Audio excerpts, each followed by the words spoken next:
And now, in some EastEnders news, a former EastEnders star claims that he hates the show and will never come back.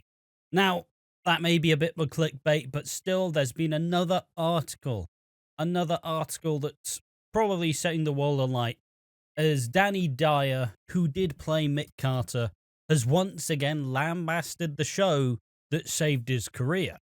It's always a weird one when Danny Dyer gets like this, and, obviously it's all his opinion, and he's allowed to have his take. He was there for 9 years, but also, you got to understand, he is doing the media, and he's doing the thing that you do if you're not really, if you're an actor, but you're more of a public figure, you still draw attention, and one of these easy topics to get into is to just lambast EastEnders. And that, I don't really understand why. Danny Dyer's career was floundering. He was a struggling actor and often talks about the time that EastEnders, he was going through some really, really rough times and he needed something to bring him back. And they obviously gave him a really big offer, made him a huge part of the show, only for him to now turn around after 9 years on the show and simply just lambast it and say it's awful. It's a horrendously unloyal thing to do, as EastEnders saved his career. Like, it saved his career. And we're here once again. It's not the first time that Danny Dyer just drops a, inflammatory interview about EastEnders. But still, you do know that if the offer's just right and the angle is there, he's getting brought back. he's coming back at some point in the future. But yeah, it's just it's one of those annoying things, and it just keeps happening. And fundamentally, it just needs to stop. Look, respect where you came from. Respect how much it did for you. Respect that it helped save your career. And respect the role that really, obviously, it didn't entirely make you. It didn't entirely make you. But ultimately, it's a really kind of big... People just get really angry about this, and I'm sick of it. I'm sick of former actors who spent a good time on the show. Like, fundamentally, if you only spent 2 years on there, sure, fair enough. You spent 9 years, Danny. No one was forcing you to stay there. You could leave at any time. But you stayed there for 9 years, taking that fat paycheck that they definitely gave you, taking all of the big storylines, hogging a lot of screen time, because that's what a lot of people thought towards the end of Mick Carter on the show. It's like, oh, Christ, he's always getting his storylines. Always getting these big storylines. It's not like he was given shit. It's not like he was given nothing to do. He was a main figure. He became pretty much one of the key actors in his time on the show. And for him to just completely degrade it and act as if, he was treated like he was an extra, that's absolutely not true. It's absolutely not true. So here we are, Danny. Here we are. So let's read some of this article. Danny Dyer drops EastEnders drugs bombshell and slams shit scripts. Danny Dyer has slammed EastEnders in a foul-mouthed tirade, saying the soap is now shit. Speaking at a charity event on Friday night, Danny gave a no-holds-barred account of his time on the show, recalling how he'd often be drunk on set and take Valium and diazepam before scenes. I mean, look, when you hire Danny Dyer, it's always he is a very volatile actor, he's a very volatile person. He's got very open public issues, and to say that you went to your job drunk and high is a little mental. It's a little mental to say, oh yeah, well, that job, you know how I make my living as a professional actor. Well, I was horrifically drunk and high. So, sorry, what? Yeah, you know the show that gave you a massive chance when you were down on your luck. Yeah. Well, I went to that show really high and drunk, and it's like that shows you that how kind the treatment were. That shows how kind the treatment of him was. You know what I mean? Like, it's a crazy thing to openly say. And I get that it is Danny Dyer and he's very outspoken and vocal, but homie, just keep this in the bag. Keep this. Don't tell anyone. Don't tell anyone. He also told how Stars had the hump when he joined as pub landlord Mick Carter in 2013 and made things tricky. Asked what okay, so this I would assume is alluding to the fact that he came in somewhat big name English like actor, kind of culturally impactful in a way, came into the show, and typically when a really big character's brought in, fundamentally people, they get a little bit shifty. They get a little bit like, does that mean I'm replaced? And, you know, turns out you're being, like, the people who were being replaced were Cat and Alfie, also known as Jesse Wallace and Shane Ritchie, which, once again, not to put a Molotov out, but, you know, Jesse Wallace, as far as all the rumors and innuendo suggest, notoriously hard to work with. And Shane Ritchie, who obviously wouldn't suggest any problems, but I mean, he was also kind of mentioned in Leslie Grantham's fucking like inferno rant about the show when he was getting catfished by a reporter. So, you know, maybe not the most you know, it's just a really bold take, but yeah, sure, it just happened in Soap and Fortune. It's like Bet Lynch. When Bet Lynch returned to Coronation Street in 2002, the actors all didn't want her there and thought, well, why the fuck's she back? You know, we're carrying the show. We're doing the show our way. Why is she being brought back? There's no point, because we're doing it, and we're doing it better than it was when she was there. And just with this like catty behavior and this unprofessional attitude to like newcomers, or like, no, a returning character, because bringing back Bet Lynch in the way that it did, it suggested that they'd failed. And actors have the biggest egos in the business. So ultimately, it's no surprise that people didn't necessarily like it when fairly big name actor, but still fairly, I mean, his reputation as an actor, he played the Cockney guy in things. He played the Cockney guy in Grand Theft Auto. He played football hooligan in the Football Factory. So, you know what I mean? Like, it's kind of crazy to just lambast it. But yeah, actors at the end of the day are territorial, and they don't want to feel like they're getting snuffed out, because at the end of the day, as much as you can be the greatest character in the world, ultimately, there is still politics going on. You know, it's not entirely uncommon for politics in these kind of worlds.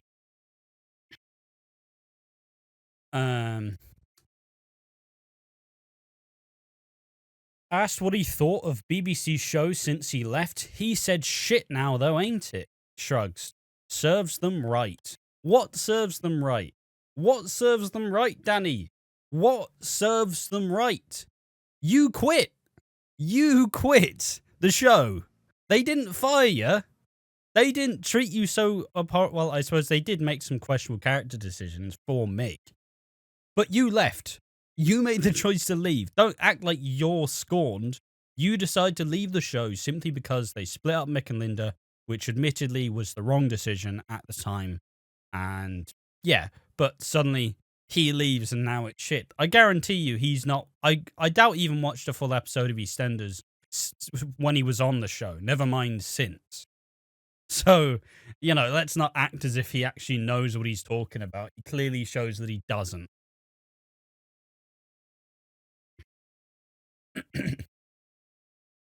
He took the part at a low point in his career after his human trafficking and the Football Factory success had waned and his bailiffs were at the door. Dad of 3, Danny, 47, claims he didn't get a warm welcome on Albert Square. I will be honest, it was a very cliquey place to work, he said. We took the pub over from Jesse Wallace and Shane Ritchie. Cat and Alfie had an 11-year run, and then they want to get rid of them. So they brought us in and they had the hump. That was getting tricky. I was like, what's the matter with these people? I've not made this call, so there was a lot of people blanking us when we turned up. I mean, yeah, as said before, actors are notoriously fragile.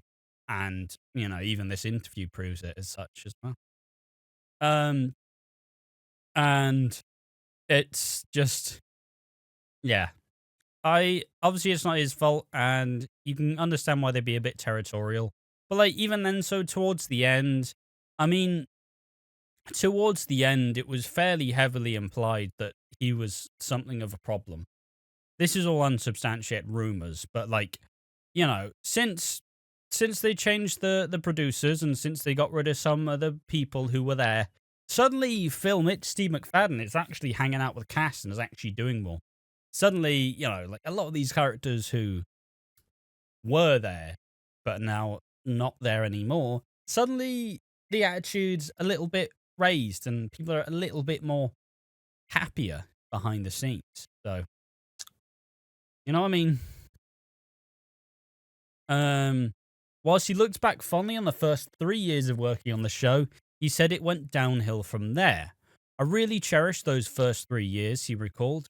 Then a new producer came in and sacked every fucker. It is a very ruthless job. I learned a lot. 9 years was enough for me. Alright, so a lot to unpack there. First and foremost, probably pretty valid, let's be honest. I mean, that 2017 to... I mean, the producer that took charge is a notorious producer for a lot of the questionable decisions he made while in charge, like axing Ronnie and Roxy, axing Abby Branning, and generally ruining a lot of characters.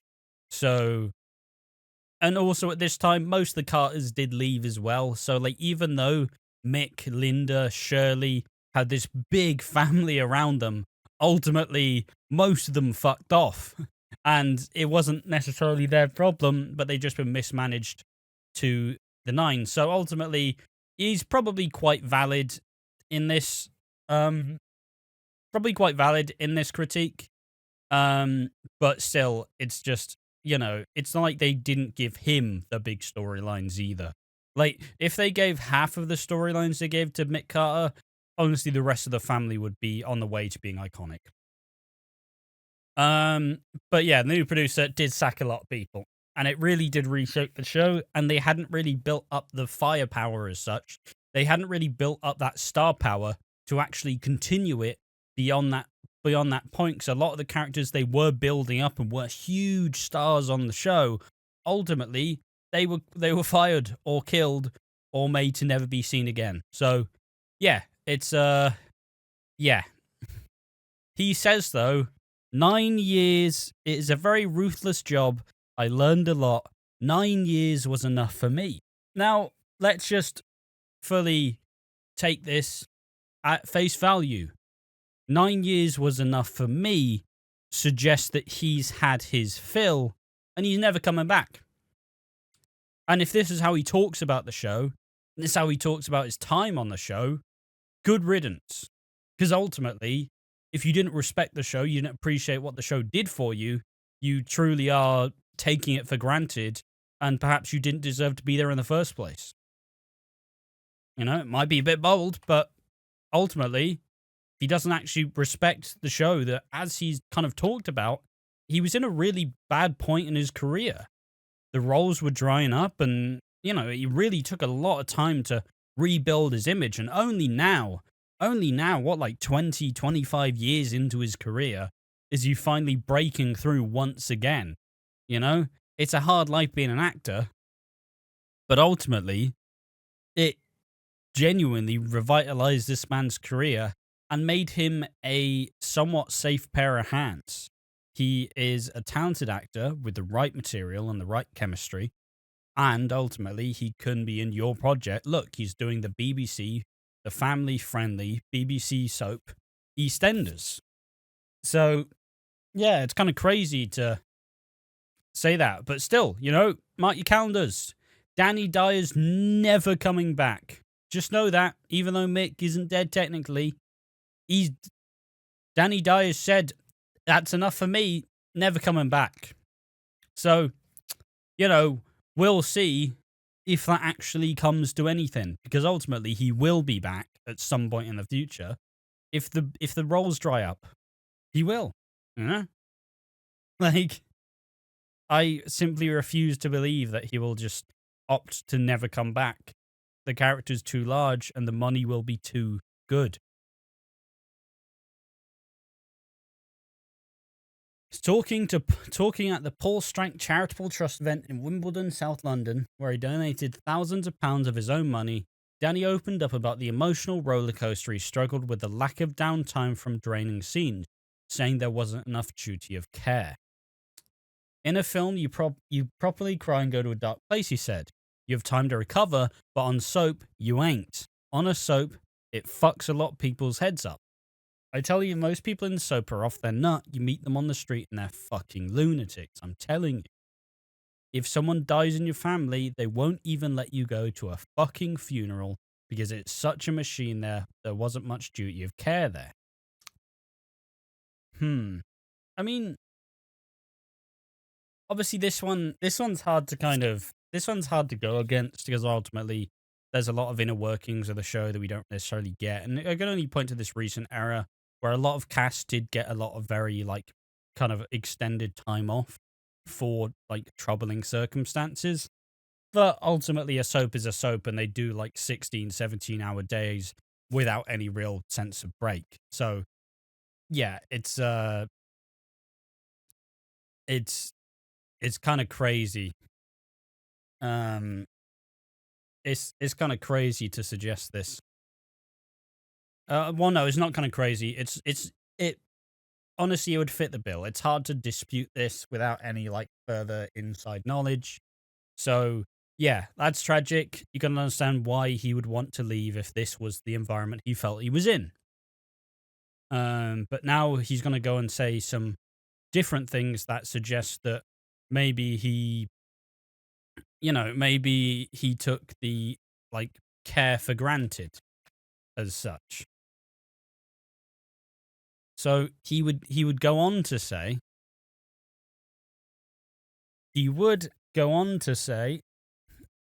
excuse me, let me just remember this.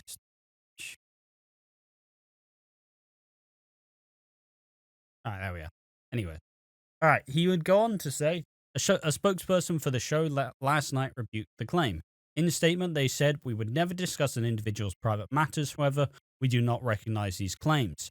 EastEnders has extremely robust and well-established procedures in place to safeguard the welfare of everyone who's worked on the show." I mean, yeah, that's just company line stuff. Like, it's not really much you can say. Danny, who has suffered from drink and drug abuse in the past, going to rehab in 2017, said he would down pints on set before bosses stepped in.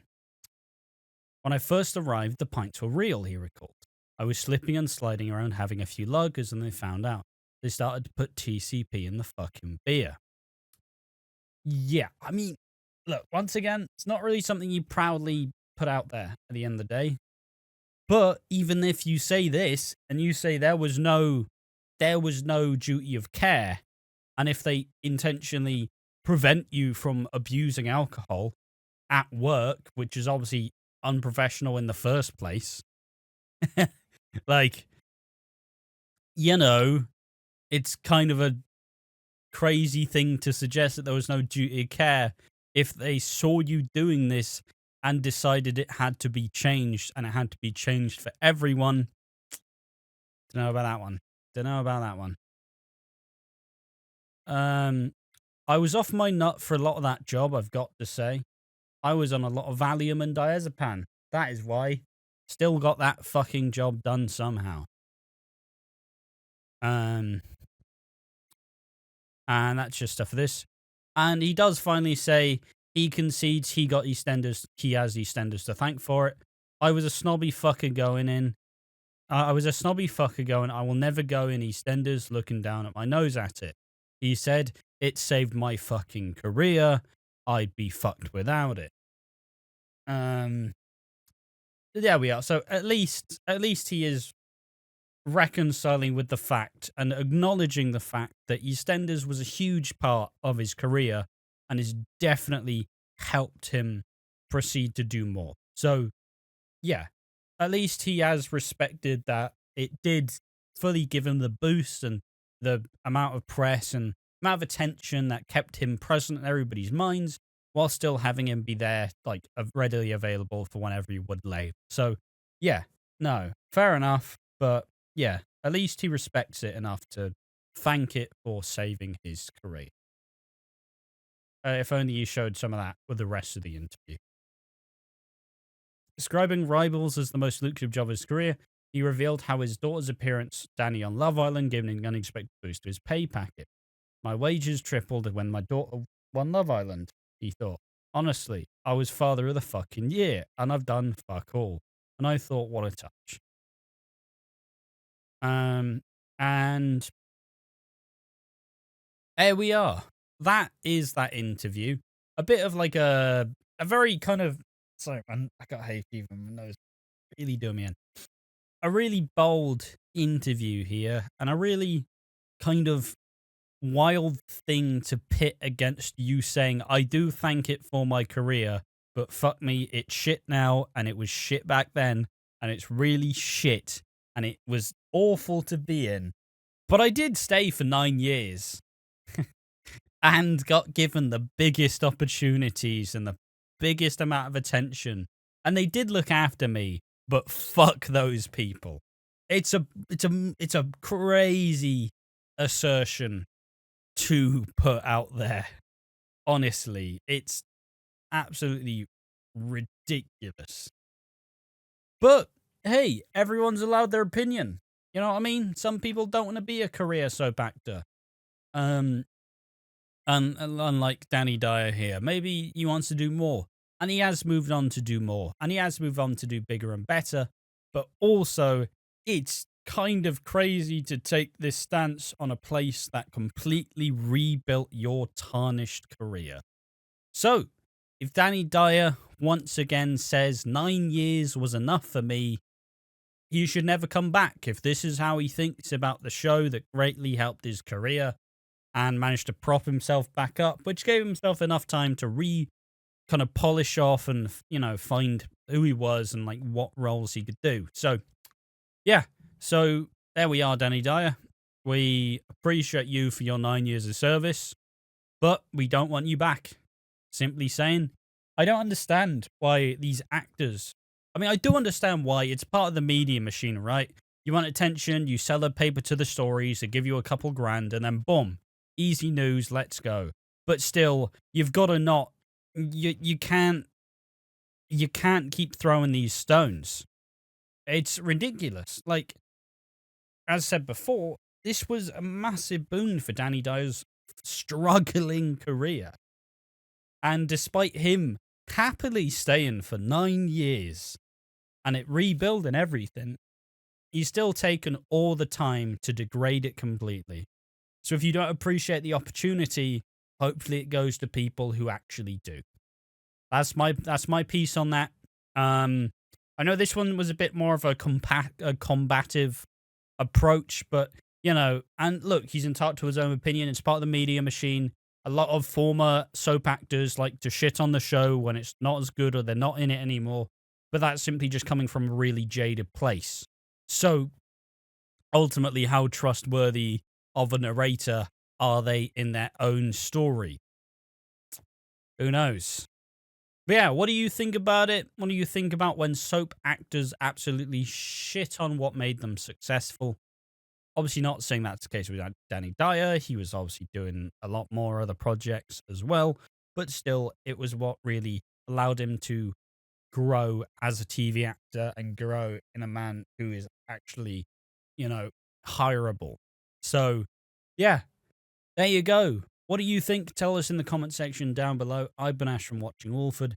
Thank you for watching. See you next time. Bye-bye.